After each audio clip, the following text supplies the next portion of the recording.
Sikandar cinema అయితే చూశాను మచ్చా. Sikandar cinema చూశాక నాకే అనిపించిందంటే సల్మాన్ ఖాన్ మరొకసారి డిసప్పాయింట్ చేశానే చెప్పుకోవచ్చు. ఏఆర్ మురుగదాస్ హిట్ అయితే కొడతాడేమో అనుకున్నాం కానీ హిట్ కాదు కదా, అట్రప్లప్ అయితే ఇచ్చాడు. Worst direction, worst story, worst screen play ఎక్కడ మనల్ని ఎంగేజ్ చేయదు. ఈ సినిమాలో ఏదైనా బాగుందా అంటే ఆ టాక్సీ వల్ల అదే ఆ బొంబే టాక్సీ డ్రైవర్ క్యారెక్టర్ మాత్రం బాగా రాసుకున్నాడు. తను మాత్రమే చాలా బాగా ఎంగేజ్ చేశాడు. తన కామెడీ టైమింగ్ కూడా బాగుంది. కొత్త అతనేమో తను చాలా బాగా చేశాడు. మన సల్మాన్ ఖాన్ ఒక్కనొక టైంలో మినిస్టర్ కొడుకునైతే కొడతాడు. సల్మాన్ ఖాన్ మీద పొగైతే పెంచుకుంటాడు.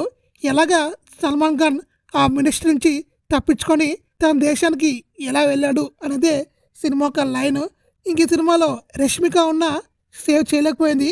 రష్మిక మేకప్ కూడా ఏం బాగాలేదు. పుష్ప చావా సినిమాలో రష్మిక చాలా అందంగాను సూపర్గా ఉంది. ఈ సినిమాలో మాత్రం ద వరస్ట్గా ఉంది. రష్మికని చూస్తే నాకు చిరాకు వచ్చింది ఆ మేకప్లో.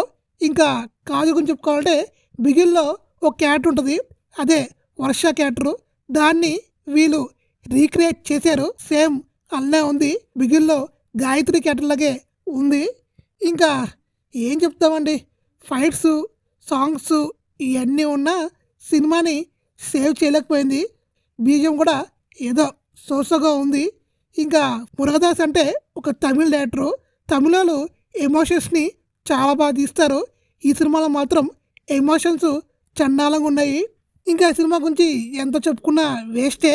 ఒక సల్మాన్ ఖాన్ ఫ్యాన్గా అయితే సినిమాకి వెళ్ళాను. నేనైతే డిసప్పాయింట్ అయ్యాను. సల్మాన్ ఖాన్ సినిమా చూసినట్టే అనిపించలేదు.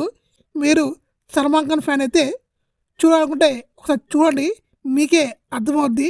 నేను చూడొద్దు అన్ను, చూసి మీరే చెప్పండి సినిమా ఎలా ఉందని. నాకైతే నచ్చలేదు. నా రేటింగ్ అయితే 1/5.